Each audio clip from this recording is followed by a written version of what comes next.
Well, the public broadcaster SBS has rejected a short film about anti-Semitism in Bondi, saying it was worried the content could be seen as inflammatory across some communities. Well, here's a clip from the rejected film.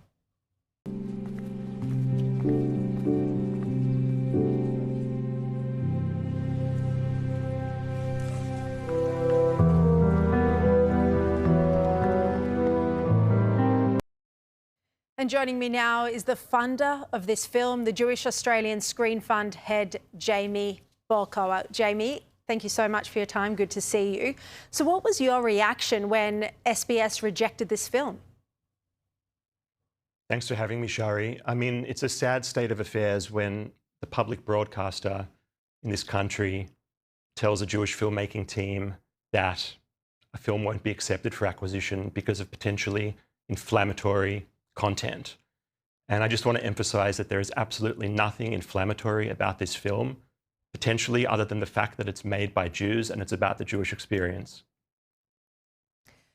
So why do you think they came up with this excuse? I mean, do you have any insight as to what went on behind the scenes?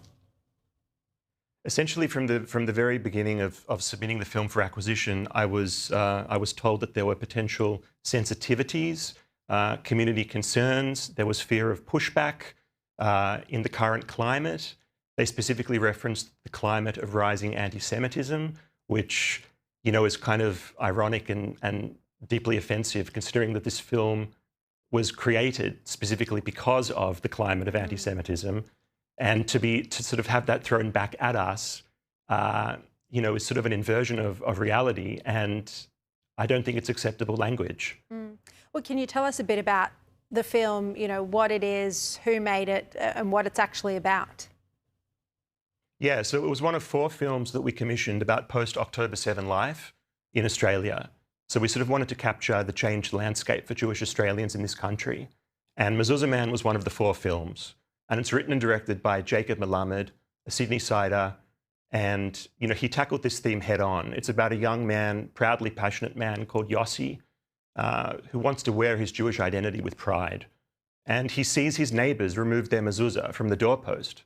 And, you know, he thinks this is the worst thing you could ever do. You know, like, why would you want to hide who you are? But his neighbours feel that because of everything that's going on, that's the only way to keep themselves safe. And so Yossi essentially decides that he can't accept that. And it's, I guess, through that decision of being true to who he is, that he sets in motion a series of events that unfortunately end, you know, with deadly consequences. And the film sort of explores that tension between visibility and safety. You know, at what point is it okay to tell the world who you are, and at what point is it better to hide? We know that the arts industry, I mean, there's so many examples of it, has a real problem when it comes to anti-Semitism. I mean, is this something that you personally have noticed or seen around you, that Jewish creatives are treated differently to other Australians?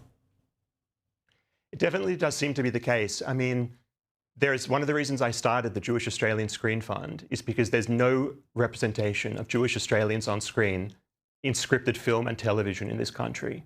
And that means nothing funded by Screen Australia, nothing funded by ABC, nothing funded by SBS or any of the other funding bodies. Now, at some point, when you've got projects, you know, with different Jewish themes going in for funding, and none of them are getting up, you have to ask, at what point is it coincidental, and at what point does it suggest potentially something more systemic? And from my personal experience, I feel that there is an institutionalized resistance to supporting these themes. And it's something that we're sort of grappling with across the entire screen sector. I've personally called on the heads of all of the major screen organizations to engage with us in having these conversations, because I think that the first thing is to acknowledge there's a problem, you know, because otherwise we can't expect anything to change.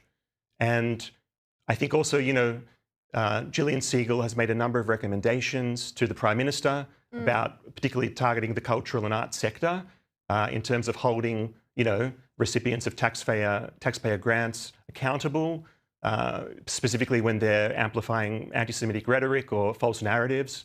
Yeah. And, you know, based on, as up to this afternoon, there's still been no acceptance of those recommendations. Yeah, no, it's very disappointing. I agree with you. All right.